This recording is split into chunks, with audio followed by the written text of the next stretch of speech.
Well, hello everybody. Welcome. I know we have a lot to discuss today. We only have 20 minutes. So, philanthropy is quickly moving right now in this space, specifically, after the federal government and we're moving a lot of, federal grants. So, I think I want to just start with some context from the three of you. Where are we right now in philanthropy? Why are we here? What's going on? Aniyia, I'd love to get started with you. Yeah. I think one thing that is worth calling out is we think about like philanthropy as some magical sort of counterweight to everything that happens in what private markets do, where we are really, as an entire industry, like a much small amount of money compared to trillions of dollars. But definitely here, trying to make an impact, trying to change the world, all of those things. I think one of the things that we're seeing right now in this particular moment in time is where philanthropy foundations have had some understanding and knowledge of what our peers and our counterparts have been doing. There's definitely starting to be a coalescence and a coming together, and us really trying to figure out where we have shared ideas, shared missions, and trying to make a sum that's bigger than each of our separate parts. Josh? Yeah, I think to piggyback off of that about philanthropy being this black box is philanthropy just showing up, right? Like being on the stage in places like this to demystify what do we actually do and where is the money going? And I think especially given all of the issues we've experienced with federal funding and the cuts that are happening, realizing that philanthropy cannot completely fill the gap, but there are roles that we can play. And I think one of the things that we're really interested in, and that there's a growing movement of foundations supporting, is how can philanthropy act as society's risk capital? When you think about the ROI that we are looking for from traditional grant making, it really is just trying to have a positive impact on society. So how can we support innovative ideas and leaders that oftentimes aren't ready necessarily to go to market to really help them show and develop proof points and show what scale can look like? Hopefully then to get either government, other kind of like market-driven functions to support them and show what's possible. And I think that's what you're seeing philanthropy trying to step up and do. We have a long way to go, but it is exciting that people are trying to move the needle to make sure we can have that impact in society that's needed, especially in the emerging technology sector.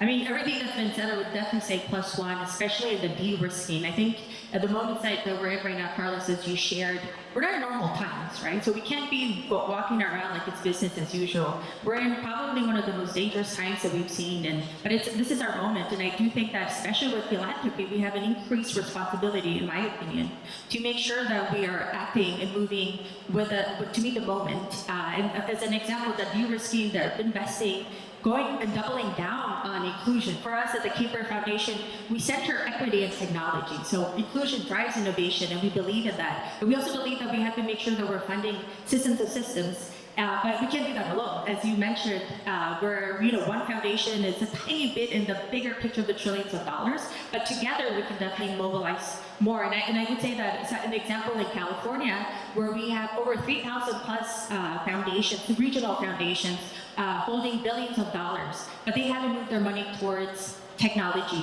inclusion yet. And I think that that's the opportunity of the moment, is to make sure that we're calling in a lot of these other foundations that maybe perhaps haven't invested or helped de-risk some of these spaces, to do it now and to do it with urgency.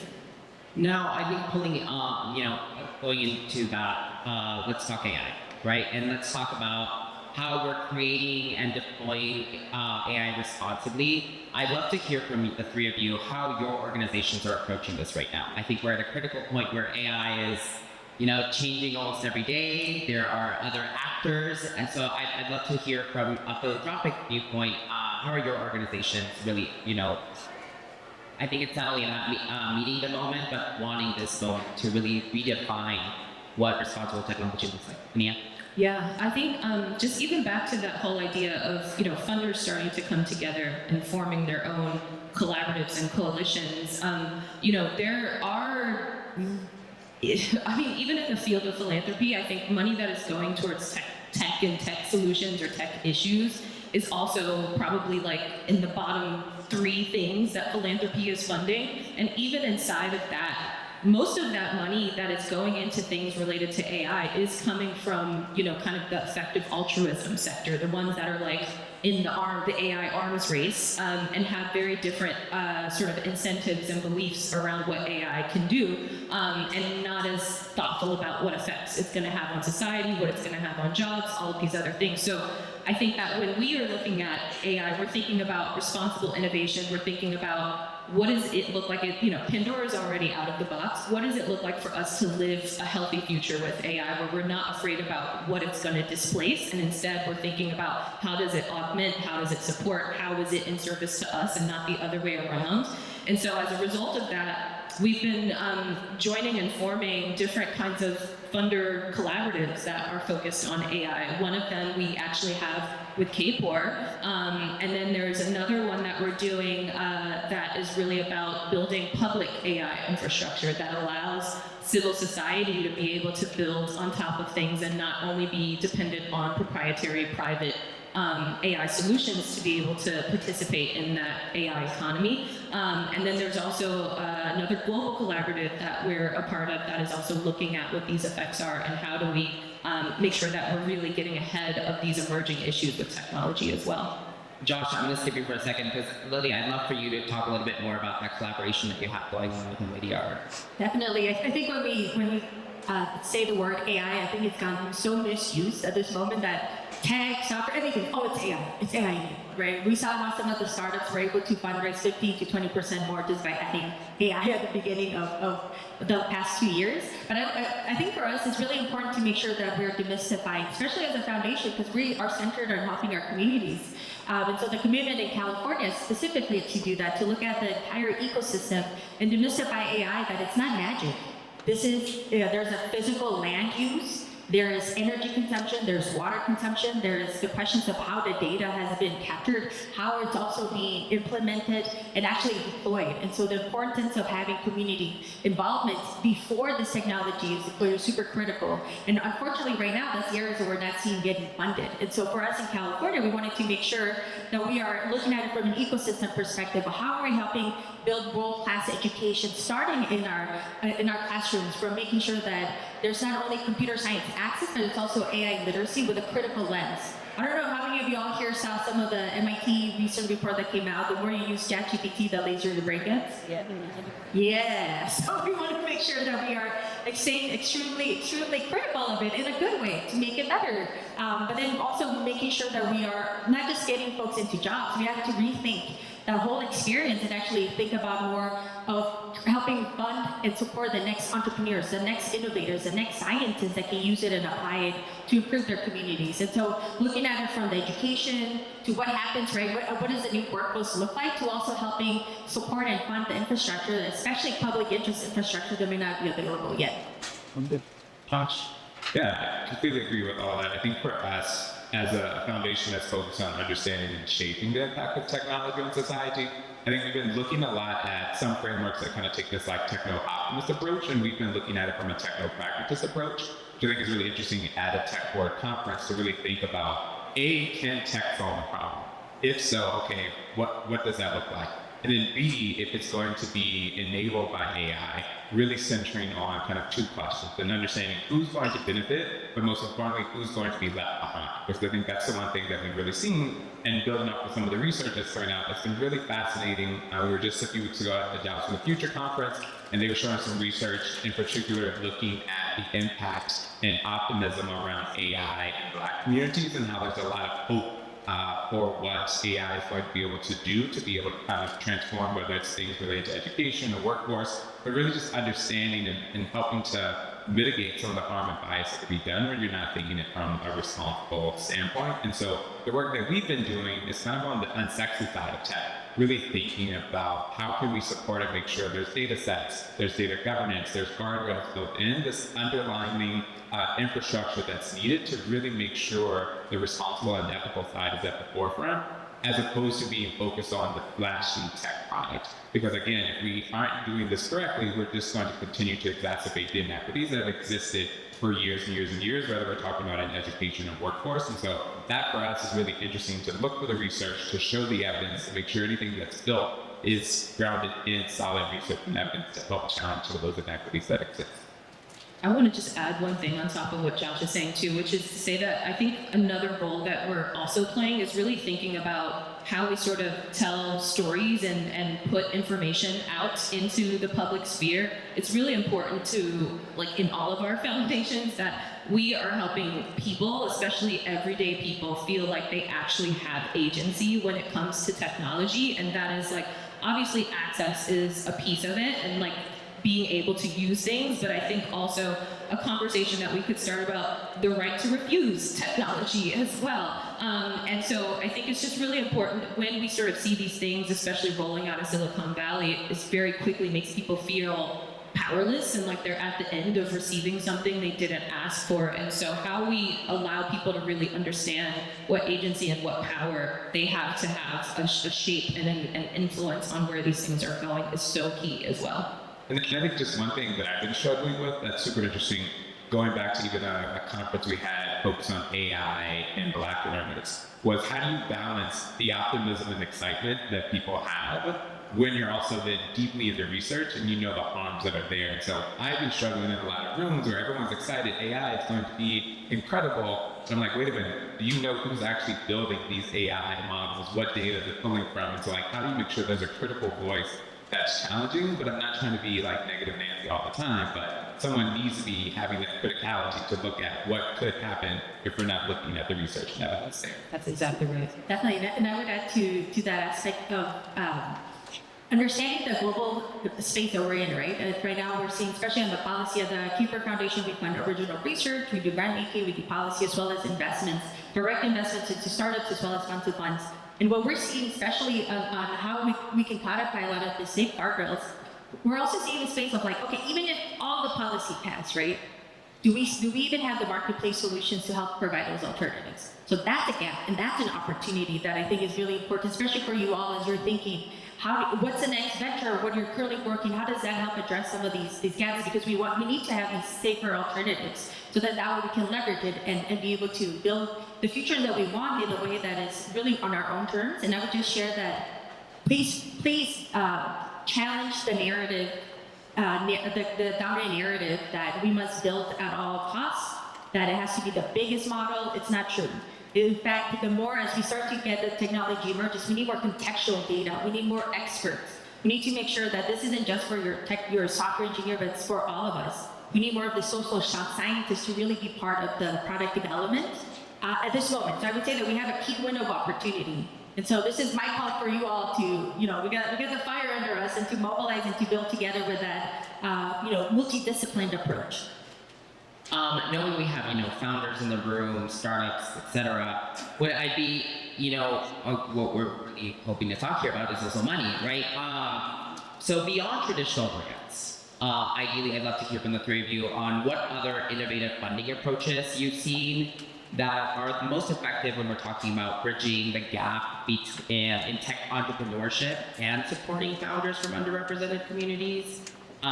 So who wants to take that one first? I love this question, so I'm going to jump in here first. And I'm going to try to build off of what Lili was just saying, which is the importance of building alternatives. I think that also when we see these a company like OpenAI, and it's like the 800-pound gorilla in whenever you're thinking about AI or thinking about ChatGPT kind of thing, but there is always room for there to be alternatives. And part of the work that the focus of my work at Omidyar Network is on building alternatives and building ecosystems that can support alternatives that are very much built with a commitment to responsible innovation. And so it really is about what are the problems we're trying to solve and how are we trying to do that. I say that because in the work that I do, there's a lot of really important, amazing work that's happening out in the field, a lot of bright lights, a lot of incredible founders, and also a lot of fragmentation, a lot of everyone operating on their own islands doing incredible things, but not connecting together. And if we actually want to really build a counterweight to what we just inherit from Silicon Valley, there has to be more coalescing, there has to be more people co-creating, there has to be a together that's moving forward. And so to answer your question, one of my favorite things that I've been very bullish on doing as a funder is creating these kind of community infrastructure type funds that where I see a group of leaders that have common interests or even have identified each other and are trying to organize themselves to create some kind of a solution to what we need in the innovation space. I create these funds to help them organize themselves and collaborate and to sort of take away some of the actual operating expenses of we need to get in a room and have a set of conversations. We need somebody who's going to like put together this analysis for us to then go to a funder and ask for a bigger ask that is much bigger than what any of our individual things are doing. So I'd say that one of my favorite things right now is to create this shared pool of resources for people in the field to organize themselves around. I would plus one to that because I think especially in the funder perspective, given everything that's happening, we're getting, inbound of so much need across all the different areas as we saw some of the federal funding, so impact also state funding, impact the local funding. And so the challenge really is what are the priorities? And so for us, especially as foundations who focus on technology, we want to make sure that we're also helping build the next future while we can. And I think that puts us in a more challenging position, but at the same time, I think it also helps us think about things a little bit more different. And so I would say that for us, looking at coalition building is super critical. And so as you're working in your communities, being able to think of it again as systems engineering, and I speak it from as an engineer and also working in corporate, that we got to think about our the work that we're doing as efficiently as we can, from the unit economics to the impact that we're having, and making sure that we're prioritizing the key goals of like, what is the problem that you're trying to tackle? Is there already a solution out there that perhaps you can build around, or do you really need to build it from scratch?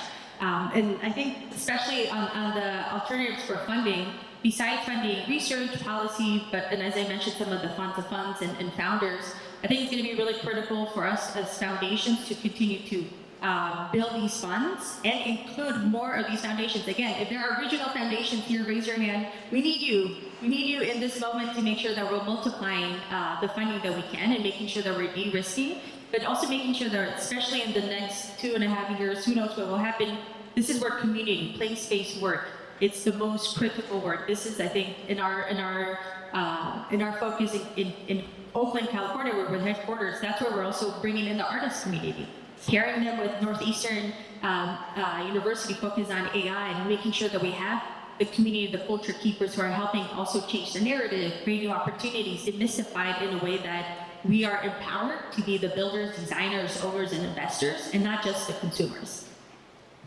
Yes. Yeah, I don't know what to add to all of that. I think just being humble, right? Like, I think especially the work that we're doing, I think we are very humble, where we're learning from two amazing leaders in the work that you all are doing. And so just thinking about like, how can we incorporate that, contextualize to the work that we're doing? But then also being humble to you all, like actually understanding, like with our grantees, partners, and entrepreneurs, understanding what are the needs, right? Like, yes, traditional grant making and dollars and capital are super important, but there's so many more opportunities. And I think for us, really trying to transition and shift to move away from just focusing on short-term win, short-term solutions, and actually focusing on systems change, and knowing that we're not necessarily going to see results when we're trying to shift the system in a year or two, but we're actually making a long-term bet. And so just understanding what that looks like, how to measure that, how to support that, and do that in community and coalition, I think is critical. Looking at time, what's one takeaway, one action, clear action that attendees here can, act on, do, learn from? What's one thing that you recommend? Well, I think that organizing is the challenge of our time. I think that if we all want to live, though, we're all going to have to figure out how we do more togetherness. So my call to action to everyone is really to be thinking about the communities and the networks that you're a part of, and who is trying to specifically, because we're here at a tech conference and we're looking at tech and we're looking at innovation that's happening, like find your people and start building things together. At least at a minimum, start breaking bread together, start talking about what issues you're interested in, start talking about what solutions you think could exist, especially when you're looking directly around you in the environments, like the physical communities and environments that you're in. I think that's a really, really great place to start. I'll be quick because I know we're at time. I think if you're a funder or a person that has decision-making power and how to allocate capital, figuring out how you can be riskier in the investments and the support that you're making to really talk about the de-risking of the innovative solutions. Just take risks to be able to support early stage ideas, and hopefully it will turn into catalytic opportunities for entrepreneurs. We think build, build, build, build. And make sure you find your Ocean's 11. You want to make sure that no one person can have all the skills, right? But this is an opportunity to find that the multidiscipline, and as we said earlier, the systems of systems. I think it's a great opportunity for all of us to be able to build stuff that like the power that we have here in less than 5 minutes now, especially with the vibe coding, you can literally launch your business. So test it out, learn, keep learning, but do it also in community, as Aniyia mentioned, and then also the de-risking, I think is going to be really critical because we also need to get out of the prototyping mode to then also continue to build and build. So just build, build, build, be curious, and keep learning the technology and do it with purpose. Perfect. Thank you, Sloss. Thank you, Dion. Vera?